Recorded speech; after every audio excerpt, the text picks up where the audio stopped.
2,15,000 కోట్ల బడ్జెట్ లో అందులో ఏ ఒక్క రూపాయి కూడా కేసీఆర్ కాదు, రేవంత్ రెడ్డిది కాదు, దొరది కాదు. ఎవరిది? అది మనది. మనదెట్లా? మనం ఈ రోజు కొంటున్నటువంటి సరుకుల మీద, నిత్యావసర సరుకుల మీద, కొంటున్నటువంటి చెప్పుల మీద, వేసుకుంటున్నటువంటి బట్టల మీద, కిరాణా సరుకుల మీద మనం ప్రతి పైసా ఈ రోజు వేసుకున్నటువంటి పెట్రోలు, డీజిల్ ఏదైతే మనం కొంటా ఉన్నావో దాని ద్వారా వచ్చినటువంటి ఏదైతే పన్నుల రూపాయలు కడతా ఉన్నావో ఈ రోజు అది రాష్ట్ర బడ్జెట్ 3,15,000 కోట్లు. అందులో మనకి ఎంత రావాలి? 90% అంటే దాదాపు 2 లక్షల కోట్ల రూపాయలు మనకు రావాలి. ఇస్తున్నదెంత? దళిత బంధు అని చెప్పేసి 10 కోట్లు ఇస్తాడు, బీసీ బంధు అని చెప్పేసి 2 కోట్లు ఇస్తాడు. అరే ఇచ్చేదెవడు, తీసుకునేదెవడు? ఈ రాష్ట్రంలో ఎవడు ఇవ్వాలి, ఎవరు తీసుకోవాలి? ఈ రోజు జనాభా 90% మనం ఉంటే మనం ఇచ్చేటటువంటి వేదిక మీద ఉండాలి. మనం ఇవ్వాలి, వాళ్ళు తీసుకోవాలి. ఇక్కడ పద్ధతి ఎట్లా ఉందంటే జనాభా తక్కువ ఉన్నోడేమో 1% ఉన్నోడేమో పంపకాలు చేస్తా ఉన్నారు, 90% ఉన్నోళ్ళేమో దేహి అని అడుక్కుంటా ఉన్నాం. ఇది మార్పు రావాలి. మన లోపల ఒకసారి చైతన్యం రావాలి. మన పిల్లలకు చెప్పాలి. ఈ రోజు మన పిల్లలు కార్పొరేట్ విద్యా సంస్థలు చదువుకోలేక ఈ రోజు Narayana, Sri Chaitanya, Brilliant, Bhashyam, Delhi public school లక్షలాది రూపాయల ఫీజులు కట్టి చదువుతా ఉన్నారు. ఈ రోజు హాస్పిటల్ పోతే ఒక్కొక్కరికి ₹1,00,000 అయితే ఉంది. ఏ రోగం వస్తుందో వాడు ఏం చెప్తాడో కూడా తెలియదు.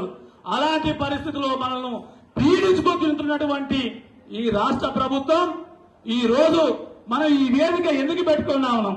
దాదాపు 6 సార్లు ఎమ్మెల్యే అయ్యిండు అన్న, మోత్కుపల్లి నరసింహ అన్న 2 సార్లు మంత్రి అయ్యిండు.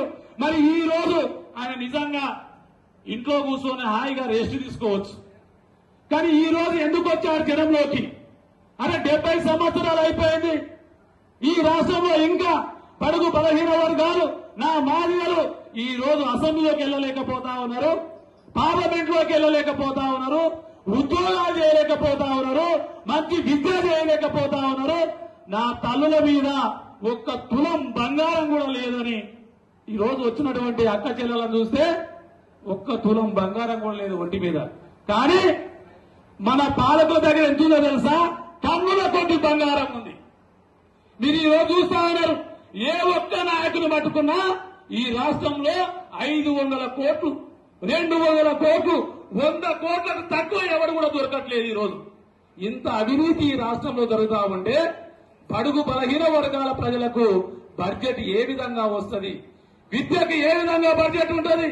ఉద్యోగాలకు ఏ విధంగా బడ్జెట్ ఉంటుంది? అది అడగడం కోసమే ఈ రోజు అన్న నడుము కట్టుకొని తెలంగాణ రాష్ట్రం మొత్తం ఈ రోజు కాలుకి బలపం కట్టుకొని ఈ రోజు డబ్బు మోయించుకుంటూ ఈ రోజు మీకు చెప్పాలి, మిమ్మల్ని చైతన్యం చేయాలి. నా జీవిత ఆశయం ఇప్పుడు నా మాదిగ జాతిని చైతన్యం చేయడమే, బీసీ జాతిని చైతన్యం చేయడం అని చెప్పేసి ఈ రోజు మోత్కుపల్లి నరసింహన్న ఈ రోజు ఈ కార్యరూపం తీసుకొని, ఈ కార్యక్రమం తీసుకొని ప్రతి జిల్లాలో తిరుగుతా ఉన్నాం. మనం ఏం చేస్తా ఉన్నాం? మనం ఎవరైనా కేసీఆర్ వస్తుందంటే సార్ 2 రోజుల ముందే వాళ్ళు ఏమి ఇవ్వకున్నా సరే 2 రోజుల ముందే పొద్దున్నే ఒక బస్సు పెడితే ఎక్కడో హైదరాబాద్ జింకానా టౌన్లో మీటింగ్ ఉంటే ఇవాళ నువ్వు పొద్దున్నే సది కట్టుకొని ఆర్టీసీ బస్సు ఎక్కి కేసీఆర్ కోసం పోతాం, రేవంత్ రెడ్డి కోసం పోతాం, ఇంకో ఎవడో వస్తే పోతాం. కానీ ఈ రోజు మన దగ్గరకు వచ్చిండు మన అన్న. ఈ రోజు బాలరాజన్న మన దగ్గరకు వచ్చిండు. ఈ రోజు బాలరాజన్న నిజంగా కూడా ఈ రోజు ఉన్నటువంటి పరిస్థితిలో హాయిగా రెస్ట్ తీసుకొని కూర్చోవచ్చు. ఆయనకేం కొదవలేదు. కానీ ఆయన కోరుకున్నది ఏంటి? ఈ రోజు నా కులం బాగుపడాలి, నా వర్గం బాగుపడాలి, నా జాతి బిడ్డలు బాగుపడాలనేటువంటి ఉద్దేశంతో పోరాటం చేయాలనేటువంటి ఉద్దేశంతో కదిలేరు. కానీ మనం ఏం చేస్తా ఉన్నాం? వాళ్ళ దగ్గర ఎన్నికల కంటే 365 రోజులు ఎన్నికల కంటే ముందు మనం జై మాది అంటాం, జై బీసీ అంటాం. ఎన్నికలప్పుడు ఏం చేస్తాం? జై కేసీఆర్, జై రేవంత్ రెడ్డి. అరే 365 రోజులు అన్నారు కదా, ఆ ఒక్కరోజు జై మాదిగా జై బీసీ అంటే వీళ్ళు హుసేన్ సాగర్ లో కొట్టుకుపోయినట్టు, ఈ రోజు గోదావరిలో కొట్టుకుపోయినట్టు ఆ వరద నీటిలో కొట్టుకుపోతారు. ఒక్కసారి మీరు ఆలోచించండి. తల్లి లాంటి ఓటు మీరు అమ్ముకోకండి. మీరు నోటు నమ్ముకుంటే మన తల్లిని మోసం చేసినట్టే. మీరు ఓటు నమ్ముకుంటే మన యొక్క డాక్టర్ బిఆర్ అంబేద్కర్ రాజ్యాంగాన్ని మనం అవమానించినట్టే. కాబట్టి ఇక్కడికి వచ్చినటువంటి ప్రతి ఒక్కరు కూడా విద్యావేత్తలు చాలా మంది మహబూబాబాద్ అంటే కమ్యూనిస్టులకు కంచుకోట, చైతన్యం కలిగినటువంటి ప్రాంతం, ఎవరిని కదిలించినా ఉద్యమాల కోసం చెప్పేటటువంటి పొలిటిగడ్డ. ఇక్కడ ఇలాంటి క్రమం లోపల మన చైతన్యం ఎట్లుండాలి, మన చైతన్యం మన కోసం బాగుపడాలి. ఈ రోజు మాదిగ మహాశక్తి అయినా బీసీ మహాశక్తి అయినా ఎవరి కోసం పనిచేయాలంటే మన వాళ్ళ కోసం పనిచేయాలి. మన వాళ్ళు జడ్పీటీసీ నిలబడ్డా, సర్పంచ్ నిలబడ్డా, ఒక ఎంపీటీసీ నిలబడ్డా, ఒక ఎమ్మెల్యే నిలబడ్డా, ఒక ఎంపీ నిలబడ్డా ఎవరికి ఓటేద్దాం? చెప్పాలి. ఎవరికి ఓటేద్దాం? మన వాళ్ళకే మనం ఓటేద్దాం.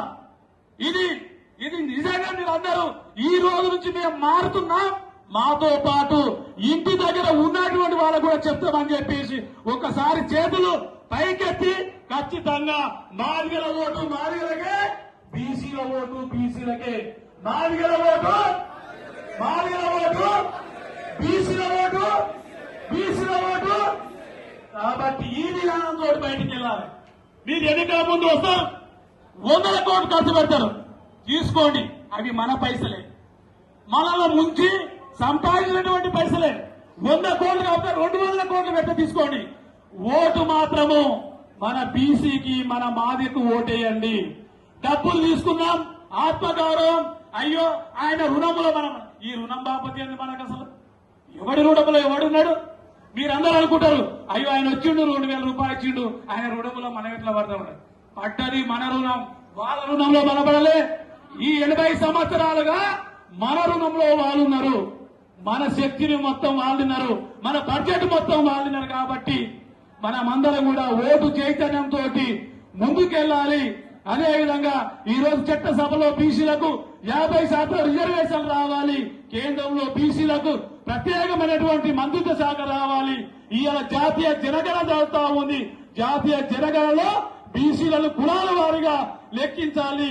ఈ రాష్ట్రంలో ఉన్నటువంటి బడుగు బలహీన వర్గాలకు ఫీజు రియంబర్స్మెంట్ మొత్తం ₹1 లేకుండా చెల్లించాలి. అదే నినాదంతో ఈ రోజు మనం అందరం కూడా కంకణ బదులై ముందుకెళ్ళని చెప్పేసి ఆశిస్తూ ఈ అవకాశం ఇచ్చినటువంటి మా బడుగు బలహీన వర్గాల ప్రజలందరికీ, బీసీలకు, మాదిగలకు అందరూ కూడా పేరు పేరున మరి హృదయపూర్వక నమస్కారాలు తెలియజేస్తూ, వేదిక మీద ఉన్నటువంటి పెద్దలకు కూడా మరొకసారి హృదయపూర్వక నమస్కారాలు తెలియజేస్తూ ముగిస్తున్నాం. జై హింద్, జై మాదిగ, జై బీసీ. బీసీల ఐక్యత, మాదిగల ఐక్యత.